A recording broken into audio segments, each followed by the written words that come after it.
आज के आचार्य प्रशिक्षण वर्ग के 16वें दिन के तृतीय सत्र में मान्यवर अतिथि वृंद इस सभागार में उपस्थित सभी आचार्य बंधु भगिनी का हार्दिक स्वागत है, अभिनंदन है। अभी मंच पर उपस्थित है आप है श्रीमान रमेश चंद्र शुक्ला जी, माननीय विभाग निरीक्षक दरभंगा विभाग। अभी जो नवीन वर्ग चल रहा है यहाँ पर, इसके आप प्रमुख हैं और यह सत्र श्रीमान जी को समर्पित है। परम वंदनीय भारत माता और विद्या के अधिष्ठात्री माता सरस्वती के चरणों में वंदन। आज के इस तृतीय सत्र में आप सभी उपस्थित आचार्य बंधु भगिनी का हार्दिक अभिनंदन, स्वागत। आज का जो विषय है यह मुख्य रूप से हमारा आधार विषय, आधार है जहाँ हम कार्य करते हैं। कहाँ कार्य करने वाले हैं? विद्यालय में। विद्यालय में कार्य करने वाले हैं तो विद्यालय की संकल्पना क्या है, एक मॉडल विद्यालय कैसे हम बना सकते हैं, या एक मॉडल विद्यालय कैसे बनता है, किस प्रकार का होता है, इसके लिए क्या क्या आवश्यक कारक होते हैं, इस पर हम लोग चर्चा करेंगे। आज का विषय है आदर्श विद्यालय की संकल्पना। एक आदर्श विद्यालय की गतिविधियां, रूपरेखा, उसकी भौतिक संरचना कैसी होती है, इस पर हम लोग चर्चा वार्ता करेंगे। आदर्श विद्यालय के लिए आवश्यक एक बिंदु, हाँ बोलिए, अनुशासन है, प्रतिभाशाली बच्चों की। आप लोग लिखिएगा जो पॉइंट लोग बोल रहे हैं। एक बेहतर भौतिक संसाधन, एक बेहतर भौतिक संसाधन, हाँ, जहाँ का रिजल्ट सबसे अच्छा होता, हाँ, परिणाम, जहाँ का उत्कृष्ट परिणाम वाला विद्यालय, जिसका परिणाम उत्कृष्ट होता हो, आधुनिक सुविधाओं से युक्त। ठीक है, अच्छा पॉइंट आप लोग दे रहे हैं।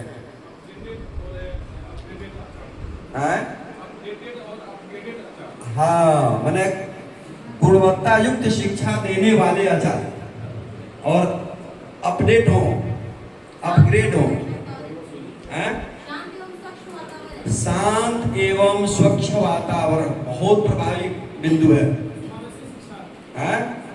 समावेशी शिक्षा, ठीक है, आप लोग लिखते जाइएगा, हम लोग अलग से कुछ करने वाले नहीं है, क्योंकि इतने जो पॉइंट्स आ रहे हैं एक विद्यालय के लिए यही आवश्यक होगा और रहता भी है, और आप ही के पॉइंट से यह विषय भी पूरा हो जाएगा।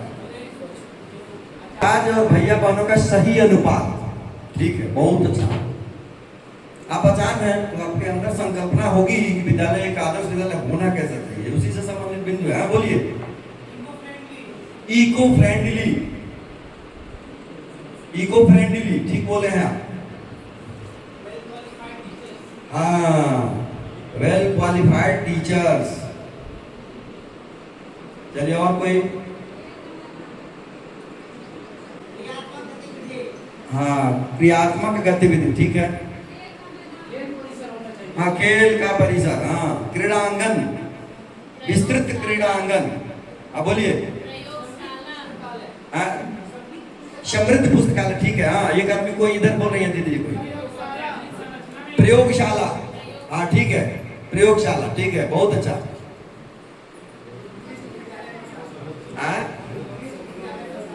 उत्कृष्ट विद्यालय प्रशासन, ठीक है।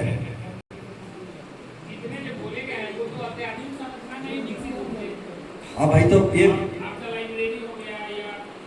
इसको आप 3 भाग में बांटते हैं। ये भौतिक संसाधन, शैक्षिक संसाधन, सामाजिक संसाधन, ये आएगा, लेकिन ये पॉइंट ये सब है, पॉइंट तो ये सब है, चाहे जिसको जिसमें आप रखिए, लेकिन है ये सब उसके लिए। हाँ बोलिए, हाँ, जागरूक अभिभावक, जागरूक अभिभावक, हाँ, नियमितता, पंक्चुअलिटी, नियमितता, दिव्यांग बच्चों की व्यवस्था, रेगुलरिटी बताए हैं, पंक्चुअलिटी। और कुछ आप लोगों के मन में आ रहा हो कुछ और? एक आदर्श विद्यालय, मॉडल विद्यालय, उसके लिए इतने जो बिंदु आप दिए हैं ये सब है, ये सारे बिंदु जो दिए हैं ये सब है उसके लिए। अब उस बिंदु को हम अलग अलग बांटेंगे, लेकिन ये जो दिए हैं ये सारे बिंदु है उसमें।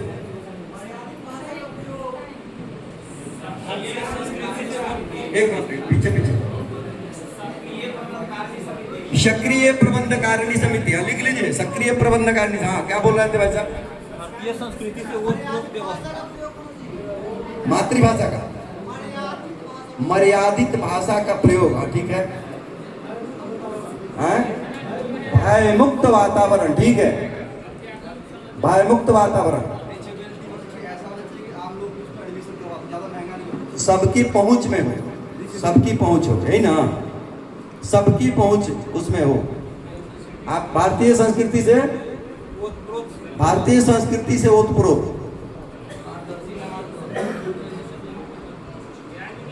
ठीक है। तो ये बहुत सारे बिंदु आप लोगों ने बताए हैं, एक महत्वपूर्ण बिंदु है।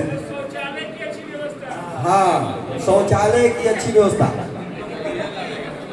सही है, एकदम सही पॉइंट है। हाँ, और कोई दीदी जी बोल रही है क्या? शुद्ध पेयजल, ठीक है, शुद्ध पेयजल अच्छा है। छात्रावास तो सब में नहीं है, मॉडल के लिए नहीं है, वो अपनी अलग है।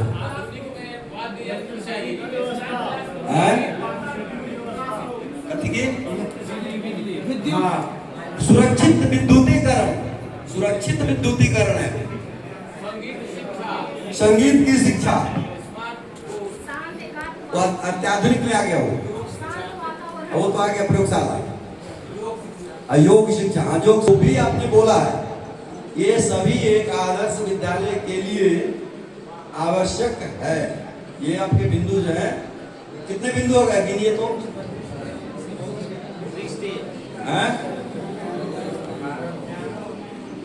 इतने लोग बोल गए तो कितना हुआ जी? 26 20 हुआ है। 26 वाहन की व्यवस्था, एक दीदी कुछ बोल रही है। एक आदर्श विद्यालय वह है जो विद्यार्थियों के सर्वांगीण विकास के साथ ही उसके समग्र विकास की भी व्यवस्था करता है, ठीक है। ये बहुत लिखने की बात नहीं है, इसमें पॉइंट लिखिएगा। एक आदर्श विद्यालय वह है जो विद्यार्थियों के सर्वांगीण विकास के साथ साथ उनका समग्र विकास भी करता है। समग्र विकास और सर्वांगीण विकास में अंतर है। ऑलराउंड डेवलपमेंट और होलिस्टिक डेवलपमेंट दो तरह का है। तो ऑलराउंड डेवलपमेंट और होलिस्टिक डेवलपमेंट दोनों में क्या है? अंतर है। तो एक आदर्श विद्यालय दोनों प्रकार के सर्वांगीण विकास भी करता है और समग्र विकास भी करता है, और उसके साथ ही शिक्षा में जो लिखने लायक होगा वो लिखिएगा।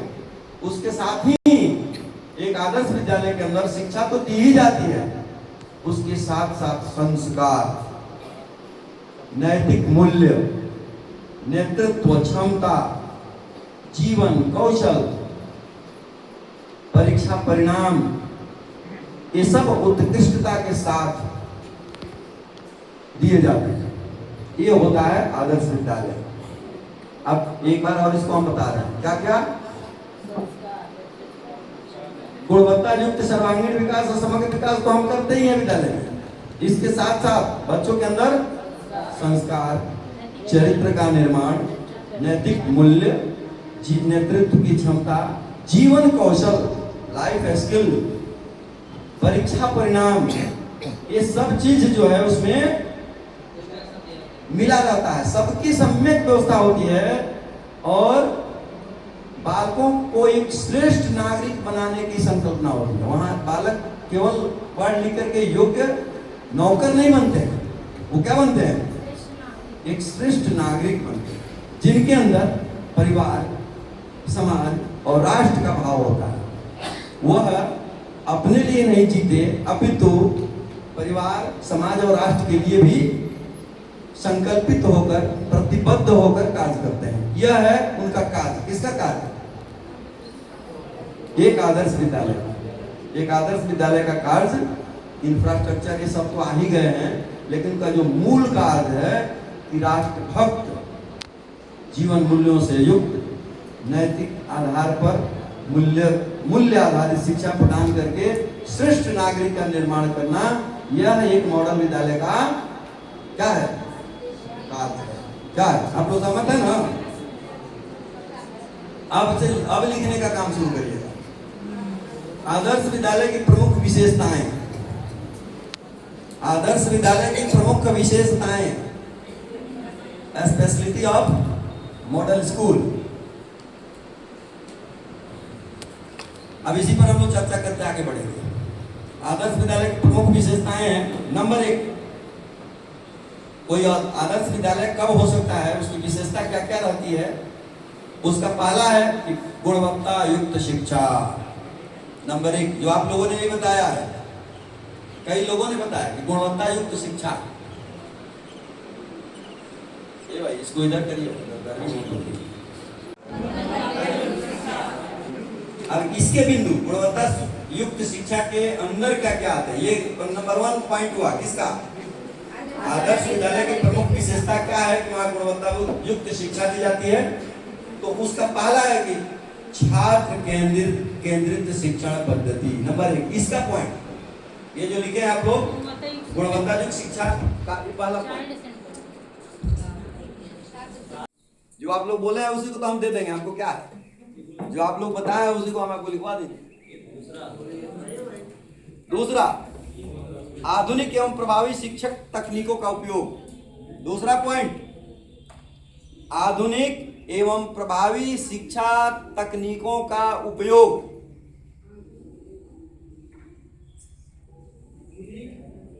तकनीक, टेक्नोलॉजी।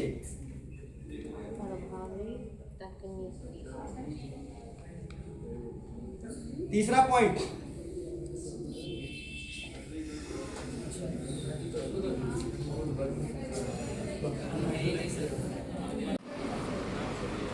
तीसरा है निरंतर मूल्यांकन,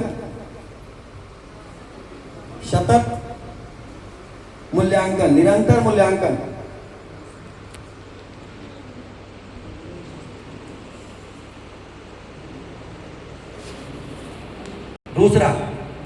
दूसरा पॉइंट, ये 3 पॉइंट थे किसके? गुणवत्ता युक्त शिक्षा के। जो भी मॉडल स्कूल होता है, आदर्श स्कूल होता है, वहां जो शिक्षा होती है वह छात्र केंद्रित होता है, वहां प्रभावी आधुनिक तकनीकों का उपयोग किया जाता है और मूल्यांकन की प्रक्रिया हमेशा चलती रहती है। दूसरा पॉइंट है संस्कारयुक्त वातावरण। नहीं, ये मुख्य पॉइंट है, उसके अंडर का पॉइंट है। अब दूसरा हो गया संस्कारयुक्त वातावरण, इसके अतिरिक्त पॉइंट है। संस्कारयुक्त वातावरण का पहला पॉइंट है नैतिक एवं सांस्कृतिक मूल्यों का संवर्धन। विद्यालय में, एक मॉडल स्कूल में नैतिक और सांस्कृतिक मूल्य बिल्कुल हमेशा हर स्थिति में कायम रहना चाहिए, उसकी गुणवत्ता में कोई कॉम्प्रोमाइज नहीं होनी चाहिए। नैतिक एवं सांस्कृतिक मूल्यों का संवर्धन।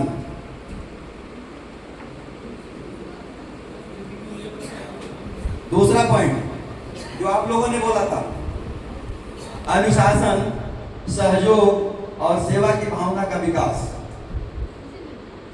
इसका दूसरा पॉइंट, इसका संस्कारयुक्त वातावरण का दूसरा पॉइंट, अनुशासन, सहयोग, सेवा की भावना का विकास। तीसरा पॉइंट, राष्ट्रीय चेतना का पोषण, भारतीय संस्कृति और राष्ट्रीय चेतना का पोषण।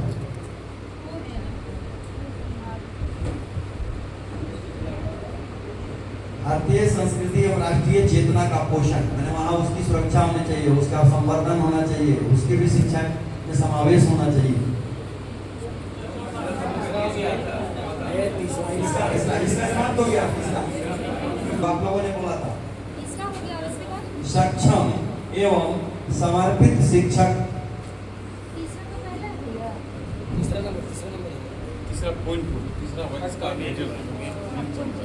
विशेषताएं का तीसरा है,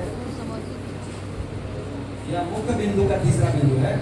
इसके अंदर फिर बिंदु आएंगे सक्षम एवं समर्पित शिक्षक। इसका पहला बिंदु है अपने विषय में दक्ष आचार्य। अपने विषय में दक्ष आचार्य, आचार्य हो जो अपने विषय में दक्ष हो, अपडेट हो, अपग्रेड हो। दूसरा पॉइंट लिखिए, विद्यार्थियों के लिए प्रेरणा, मार्गदर्शक और सहयोगी की भूमिका। आचार्य किस भूमिका में रहेंगे? मार्गदर्शक की भूमिका में रहेंगे, बच्चों के लिए प्रेरणादायी होंगे, उनके सहयोगी होंगे। प्रेरणादायी, मार्गदर्शक और सहयोगी की भूमिका में कार्य करने वाले, सहयोगी के रूप में, मित्र के रूप में। बच्चों के साथ किसी प्रकार का ऐसा न लगे कि वो भय से आपसे भयभीत हो रहे हैं, ऐसा नहीं होना चाहिए। क्योंकि अब आचार्य का नाम क्या बन गया है? अब आचार्य का नाम परिवर्तन हो गया, अब हम उसके फैसिलिटेटर हो गए, सूत्रधार हो गए हैं, सुगमकर्ता हो गए हैं। तीसरा, इसका तीसरा पॉइंट, सतत प्रशिक्षण एवं आत्म विकास की प्रवृत्ति। इसका तीसरा पॉइंट है सतत प्रशिक्षण एवं आत्म विकास की प्रवृत्ति। आचार्यों का भी सतत प्रशिक्षण होते रहना चाहिए। आचार्यों का भी हमेशा नवीन ज्ञान के लिए प्रशिक्षण होते रहना चाहिए और उनको भी अपने आत्म विकास, उनका भी विकास हो, इसका चिंतन करते रहना चाहिए। सतत प्रशिक्षण एवं आत्म विकास की प्रवृत्ति। तीसरा था वो सक्षम एवं समर्पित शिक्षा। कौन सा पॉइंट था? तीसरा पॉइंट था। तीसरा पॉइंट के अंदर में कितने पॉइंट? 3 पॉइंट। ये आपका चौथा पॉइंट है, प्रभावी नेतृत्व। मेन पॉइंट है, अंदर का नहीं है। प्रभावी नेतृत्व, प्रभावी नेतृत्व का पहला पॉइंट, दूरदर्शी प्रेरणादायी संगठन करता।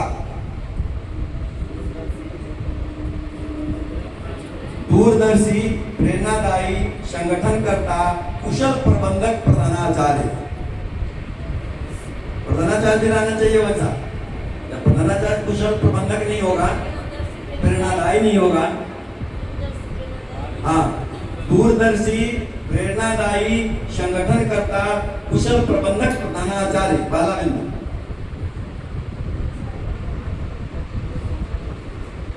पीछे सब लोगों को सुनाई दे रही है ना? इसमें क्वेश्चन भी इसमें से कुछ आ सकता है, इसलिए लिखिएगा इसको। हाँ, ये प्रभावी नेतृत्व जो विषय है, इसका दूसरा पॉइंट है विद्यालय विकास की स्पष्ट योजना। तीसरा है शिक्षक, विद्यार्थी एवं अभिभावकों के साथ समन्वय। शिक्षक, विद्यार्थी एवं अभिभावकों के साथ समन्वय।